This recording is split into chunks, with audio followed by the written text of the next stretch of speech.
అమ్మా భవానీ లోకాల నేలే ఓంకార రూపమమ్మా, తల్లి నీ మహిమల్ని చూపవమ్మా.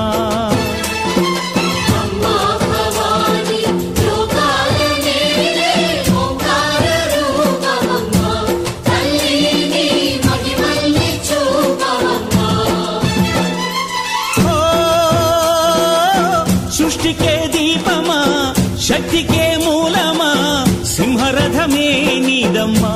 అమ్మ దుర్గమ్మ భక్తులను దీవించుమా.